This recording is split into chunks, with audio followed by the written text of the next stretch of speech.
C'est parti pour 2 idées de déco de Noël et une jolie initiation au punch needle.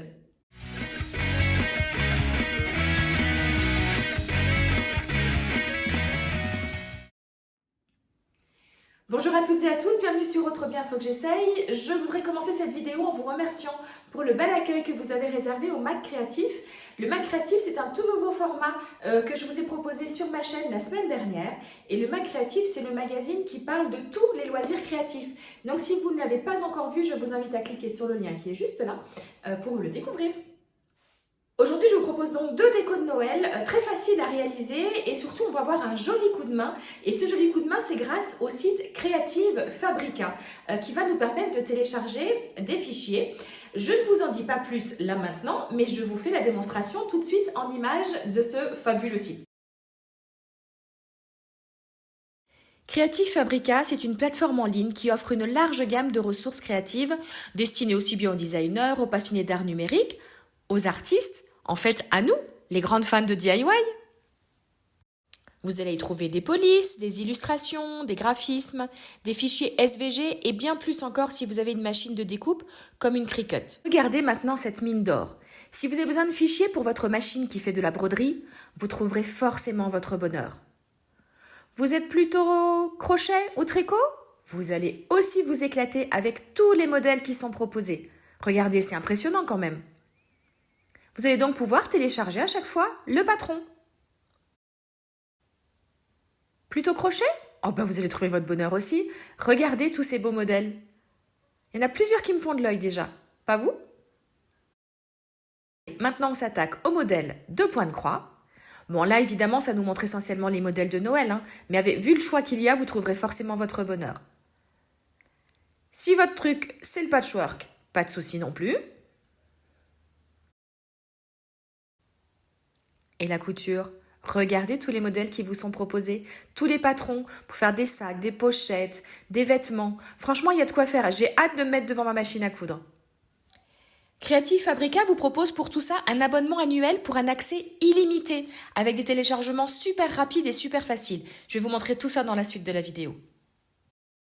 Dans la description, vous retrouverez donc le lien vers ce site internet si vous souhaitez également vous aussi vous abonner. On va découvrir tout de suite en images ce que j'ai donc réalisé grâce au fichier de Creative Fabrica. Pour ce premier tuto, je suis allée chercher un modèle dans la rubrique point de croix. Alors, il y en avait beaucoup qui me plaisaient, mais au final, c'est ce modèle-là que j'ai choisi. Enfin, c'est 6 modèles même. Bon, une fois que je suis dessus, j'ai plus qu'à cliquer sur télécharger. Une fois que vous avez téléchargé le dossier, vous vous retrouvez donc avec les différents fichiers. Moi, j'ai choisi de faire ici le modèle Noël. Ce que je trouve vraiment top avec ces fichiers, c'est que déjà, c'est joliment présenté. Vous avez les dimensions du modèle, vous avez évidemment la grille, mais on vous donne également la référence du fil qui est utilisé sur le modèle. Après, libre à vous d'en choisir un autre. Il n'y a plus qu'à imprimer et on va dans l'atelier. Alors ce modèle, on peut très bien décider de le faire au point de croix, comme c'est suggéré sur le site Creative Fabrica. Mais vous me connaissez, moi j'aime bien n'en faire qu'à ma tête et surtout à ma sauce. Donc ce gabarit-là, enfin ce modèle-là, j'ai décidé d'en faire en fait du punch needle. Ça va nous faire l'occasion de faire une petite initiation à cette activité que j'aime beaucoup. Bon, le problème c'est que j'aime beaucoup de choses, vous me direz. Mais voilà, donc on va découvrir ça ensemble. J'ai donc découpé un morceau de toile Aïda et ce que je vais faire, c'est que je vais reporter donc le gabarit. Pour ça, je mets la feuille en dessous. Moi, ce que je vais faire, c'est que je vais en fait l'épingler pour que ça tienne bien. Et alors, 2 possibilités. Si vous avez l'habitude de devoir reporter des gabarits, vous avez peut-être une table lumineuse. Sinon, ça va être système D. Je vais vous montrer comment moi je fais actuellement. Alors, c'est vrai que ça fait partie des petits investissements parce que c'est pas un gros investissement quand même, les tables lumineuses. Mais j'ai bien envie de mettre ça sur ma liste du Père Noël. Il est encore temps. Mais voilà, j'ai donc mis ça comme ça sur, j'ai épinglé sur ma feuille et pour reporter le gabarit, je vais utiliser un stylo friction. Le gros avantage de ces stylos, c'est qu'en fait, après, avec une source de chaleur, ils s'effacent. Donc, si par exemple, à un endroit, vous n'avez pas fait un point, que ce soit un point de croix ou un point de punch needle, ou que vous avez, malencontreusement fait un trait ailleurs, vous prenez soit votre sèche-cheveux, donc vous passez sur la surface, soit le fer à repasser, enfin en tout cas voilà, une source de chaleur, ça va faire partir. Donc bah écoutez, je vous montre mon système D à moi et puis on se retrouve pour la suite de la réalisation. Oui, je vous l'accorde, hein, c'est une méthode vraiment à l'ancienne mais qui finalement fait ses preuves. Alors, je ne sais pas pourquoi je me suis mise aussi haute sur ma fenêtre parce qu'au final, bah, au bout d'un moment, j'avais un peu mal à la main. Donc franchement, je peux le mettre un petit peu plus bas. Mais le résultat est top, hein. Donc là, je vais mettre mon cercle. Et puis on va commencer ensemble le punch needle. Alors, voilà à quoi ressemble un outil de punch needle. C'est un petit peu comme le crochet ou les aiguilles à tricoter. Il en existe de différentes tailles en fonction de la laine que vous allez choisir et en fonction aussi du tissu que vous avez à la base. Si vous voulez en savoir plus sur tout ce qui est les fils, etc., le choix des aiguilles, je vous conseille la chaîne de Pic et Point. Je vous mets pareil le lien dans la description et il y a notamment la Punch Needle Academy qui est pour moi une mine d'or quand j'ai envie de... voilà, s'il me manque une information ou autre. Donc, n'hésitez pas. Je peux quand même, évidemment, vous faire cette petite initiation parce que voilà, j'ai quand même pris aussi des cours, etc. Alors, ce qu'il faut savoir, c'est que vous allez aussi, en fonction de l'outil que vous avez, vous allez aussi toujours avoir ce morceau de fil de fer qui est fermé ici par un morceau de scotch, pareil, de différentes épaisseurs aussi, le fil. Donc ça va être pour pouvoir mettre votre fil dans votre aiguille.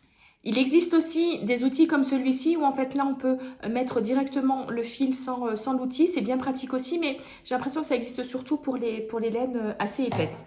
Donc là moi j'ai choisi de faire quelque chose d'assez volumineux en fait pour que ça donne un effet dufteux comme ça, enfin un effet bien cocooning. Donc j'ai choisi une laine quand même assez épaisse et pour ça je vais donc utiliser cet outil-là.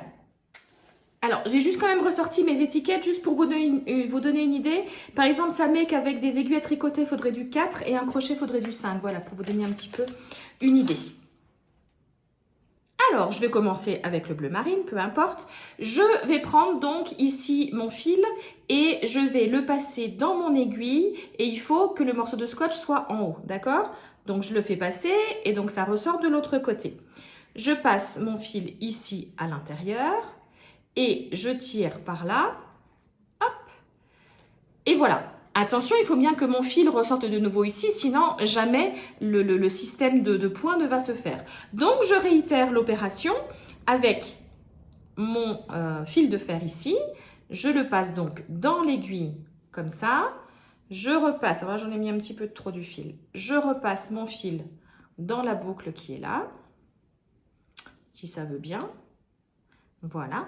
Et je retire de nouveau de l'autre côté. D'accord? Là, hop.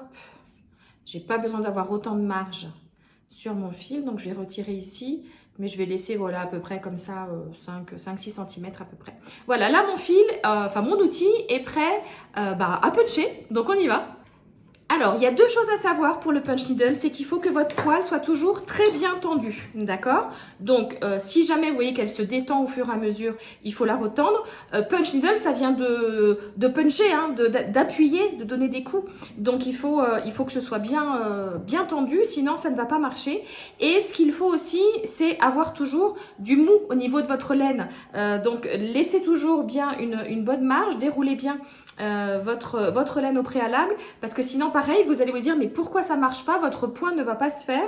Et je vous avoue que des fois ça m'arrive encore, hein. Je suis comme ça confortablement installée sur mon canapé, je fais pas attention, ou la laine c'est prise peut-être sous mon bras ou autre, ça peut être gênant. Donc retenez bien ces deux points là.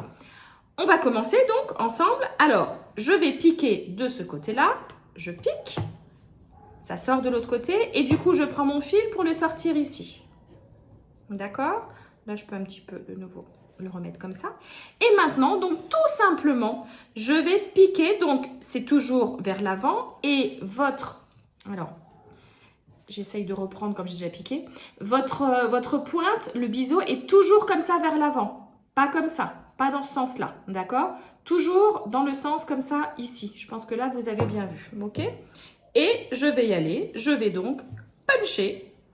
Alors c'est hyper satisfaisant parce que en plus là j'ai pris une grosse laine, ça va super vite. C'est vrai que par rapport au point de croix ou autre, bon encore que ce modèle-là au point de croix n'est pas insurmontable non plus, mais là vraiment ça va aller super vite. Il faut savoir qu'en punch needle vous pouvez avoir soit un point plat comme ici, soit des boucles. Alors des boucles, ça va donner par exemple ce genre de petites choses. Pareil, c'est tout doux, c'est tout, j'adore, ça fait très cocooning. Donc en fait, si j'avais voulu par exemple avoir le côté boucle, comme ici, j'en perds mes mots, j'aurais travaillé sur l'envers, d'accord? De manière à ce que mes boucles soient sur l'endroit. Vous voyez ce que je veux dire? Je suis certaine que oui. Donc voilà, donc bah, écoutez, ce que je vais faire, c'est que je vais continuer comme ça ici à faire mes lettres. Hop, je vais alterner le bleu foncé et le bleu clair, d'accord? Allez, je vais continuer comme ça ma lettre N jusqu'au bout. Tadam, la magie des vidéos, donc j'ai continué à avancer là-dessus. Vous voyez quand je vous parlais qu'à l'arrière ça faisait des boucles, voilà ce que ça donne.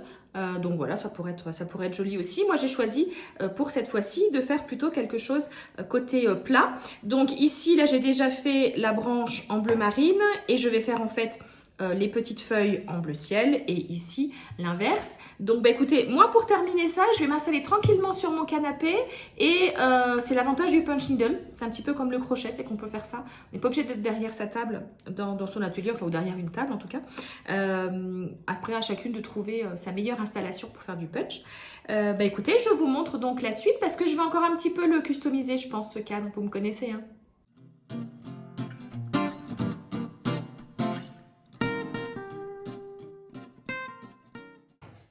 Voilà, il est quasiment fini. Alors, il y a simplement à certains endroits des feuilles que je n'ai pas punchées parce que je vais rajouter de la décoration argentée. Donc voilà, je ne sais plus si je l'ai dit au début de la vidéo, mais cette année, moi, je fais une déco de Noël très glaciale, voilà, avec des teintes un petit peu plus froides que ce qu'on a l'habitude de voir. Alors, ce que je vais faire maintenant, c'est que je vais couper en fait l'excédent ici de tissu et je vais rabattre mon tissu, enfin ma toile à l'intérieur de mon tambour pour une jolie finition. Alors, il est conseillé aussi souvent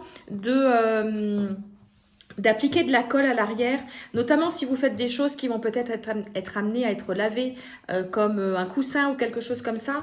Là, honnêtement, c'est une décoration qui va être placée pendant quoi, un mois à peu près. Donc voilà, je ne me prends pas la peine de le faire. Mais si vous suivez les conseils de la Punch Needle Academy dont je vous parlais tout à l'heure, voilà, on va vous conseiller quand même de le faire. Donc n'allez pas répéter que je n'applique pas toutes les règles de l'art. Donc là, en fait, simplement, avec mon pistolet à colle, je vais mettre de la colle. Je vais pousser tout ça. Je vais mettre de la colle ici à l'intérieur. Et évidemment, je vais un petit peu me brûler, hein. Sinon, c'est pas drôle. Donc voilà, donc je fais tout le cadre et puis je vous montre ça.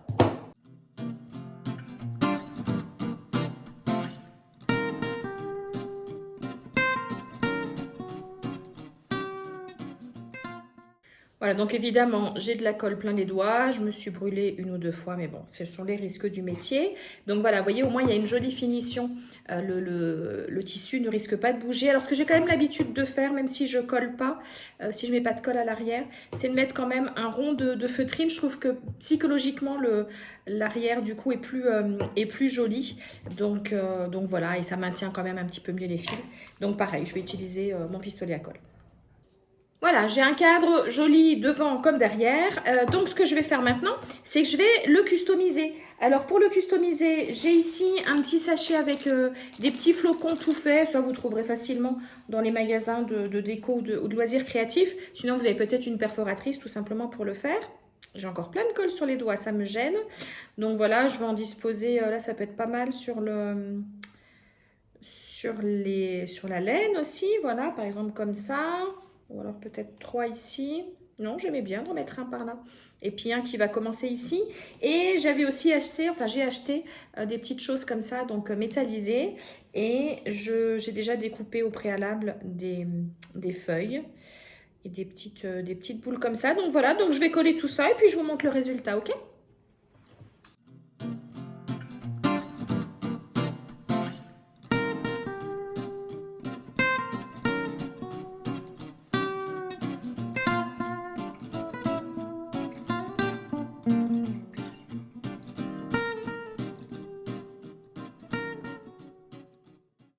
Tadam! Voilà, donc j'ai collé les différentes petites décorations, les feuilles, les petites boules. Alors évidemment, hein, je le répète, si vous me suivez sur nombreuses de mes vidéos, vous devez dire, mais elle raconte tout le temps la même chose. Mais c'est vrai que les pistolets à colle, mais que c'est pénible pour ça, non seulement on se brûle, mais en plus on a des fils de partout. Voilà, donc je vais les enlever consciencieusement.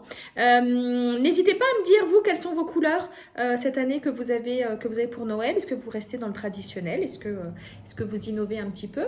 En tout cas, voilà la première décoration, le premier tuto que je vous proposais dans cette vidéo. Pour ce deuxième tuto, je suis allée dans les polices décoratives. Pareil, j'ai regardé un petit peu ce qui me plaisait dans le thème de Noël. Elles sont toutes belles, hein? Mais il y en a une qui a retenu un peu plus mon attention, qui fait bien effet givré, c'est celle-ci. Allez, on la travaille ensemble. Bon, bah comme tout à l'heure, j'ai juste à télécharger, hein. J'ai choisi un N, comme Noël, et je n'ai plus qu'à l'imprimer. Votre imprimante va devenir votre nouvelle meilleure amie. Pour cette nouvelle décoration, je vous propose de récupérer un vieux cadre, ou alors vous en achetez un si vous n'en avez pas. Moi, du coup, j'avais celui-ci, mais voilà, la couleur me plaît pas, il est un petit peu abîmé ou autre, et puis ça va pas du tout avec mon thème hiver, enfin Noël glacial. Donc, ce que je vais faire, c'est que je vais le customiser, évidemment. Alors, je vais enlever cette partie-là. Je vais enlever la vitre pour le moment. Et ce que je vais faire, c'est que je vais peindre en fait cette partie-là et pour rester toujours dans mon esprit, je vais le peindre de manière un petit peu glaciale, un effet givré. Et pour ça, je vais avoir besoin de peinture blanche et de bicarbonate de soude. Dans un pot, je vais donc mélanger de la peinture blanche et un petit peu de bicarbonate. L'idée, c'est d'avoir une consistance assez pâteuse, donc c'est à peu près moite-moite qu'il faut mettre. Vous allez bien voir un petit peu quand vous allez l'appliquer, si c'est assez... voilà, il ne faut pas que ce soit trop liquide, sinon vous n'aurez pas du tout cet aspect givré comme on veut le faire. Donc là, je vais rajouter un petit peu de bicarbonate. En plus, j'ai une peinture, moi, ma peinture blanche, là, elle est assez liquide, donc ça aide pas. Mais là, voilà, là, on commence à avoir une consistance, la consistance voulue, que ça fasse une pâte. Et donc, je vais appliquer ça sur mon cadre. Alors, j'avoue, j'ai pris un petit carton blanc pour protéger ma table. Ce que je vous conseille de faire quand même, selon la nature de votre cadre, alors j'aurais pu un petit peu le poncer au préalable, certes, mais sinon, c'est au moins d'appliquer une première couche de peinture blanche. Donc, moi, je le fais comme ça avec des petites mousses. Mais voilà, je vous conseille vraiment, si vous avez même sinon du gesso, vous savez, le gesso, c'est un après qu'on met avant. Ça a toujours fait rire quand j'ai ça en atelier. Mais voilà, ça va quand même nous permettre d'avoir une bonne base pour le cadre. Ok ?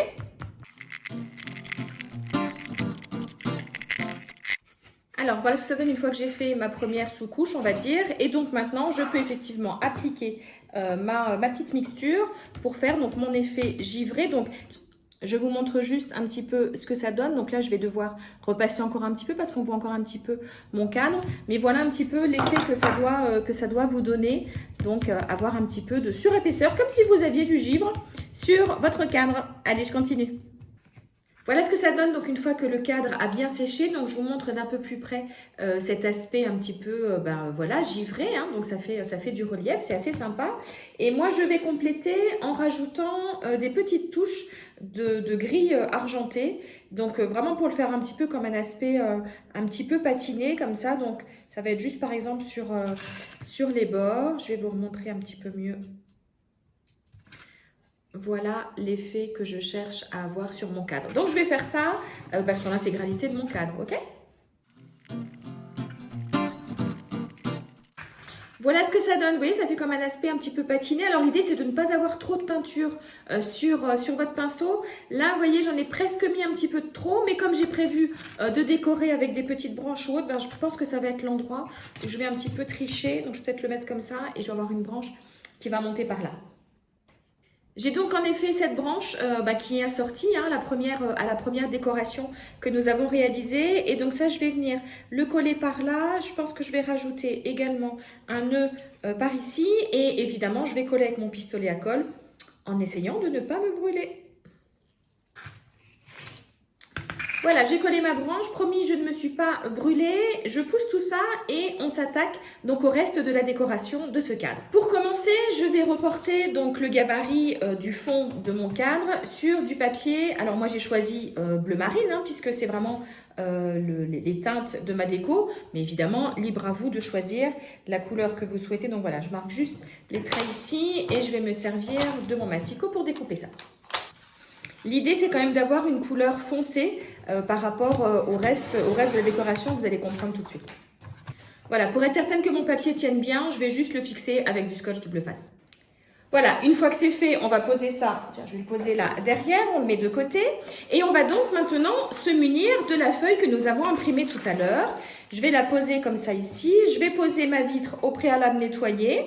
Je la pose comme ça par-dessus et en fait, ça va me servir alors un pochoir en général c'est l'inverse, mais ça va me servir de modèle, voilà, pour dessiner tout ça. Donc j'essaye voilà, de le poser bien comme il faut et moi j'ai choisi donc de rester dans les teintes de l'ensemble de ma décoration, donc du blanc et du gris. Alors ici, je ne trouve pas de Posca. Enfin, en tout cas, pas dans la papeterie dans laquelle je me fournis. Mais voilà, j'ai trouvé ce feutre qui a en fait une mine comme ça, plus ou moins grosse. Mais voilà, je peux utiliser aussi le côté fin. Et le Sharpie qu'on peut utiliser sans aucun problème sur le vert. Donc, je vais alterner, je vais alterner les deux couleurs pour faire donc le N, la moitié de cœur. On dirait que c'est un petit peu ça fait un cœur, les petits flocons, etc. C'est parti.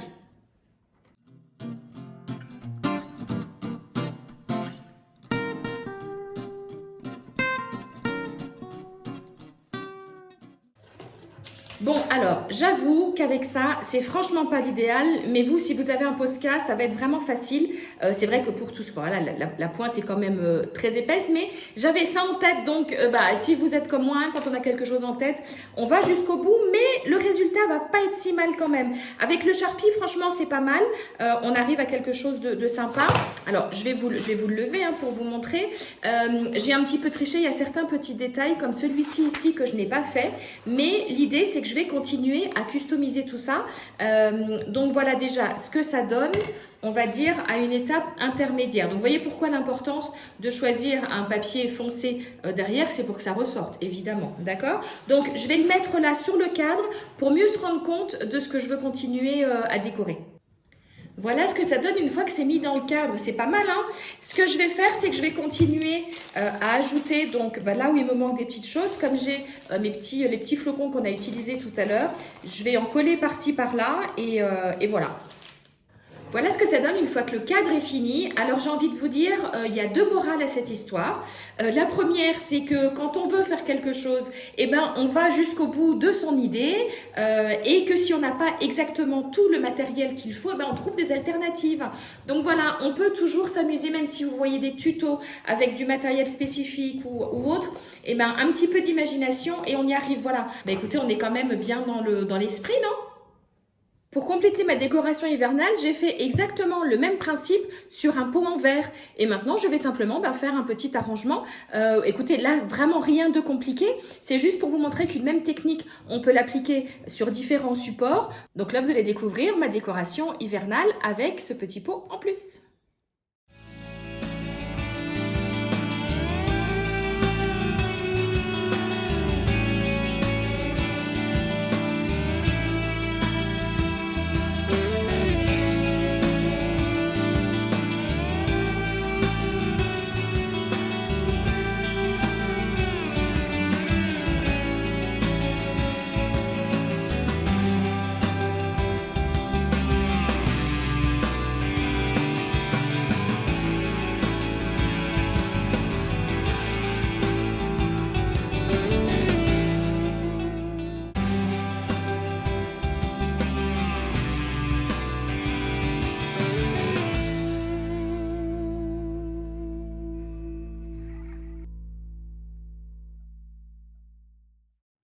J'espère que cette vidéo vous aura plu et surtout que vous aurez eu comme moi un joli coup de cœur pour ce site internet. Je vous mets le lien à nouveau dans la description si vous souhaitez vous aussi souscrire à un abonnement et avoir accès à une multitude de fichiers. Si cette vidéo vous a plu, surtout n'hésitez pas à la partager, à la liker et à la commenter, à vous abonner si ce n'est pas encore fait et à activer la petite cloche pour recevoir une notification. En attendant, je vous souhaite de chouettes moments créatifs en ma compagnie. Je vous embrasse très très fort et je vous dis à très bientôt. Bye bye.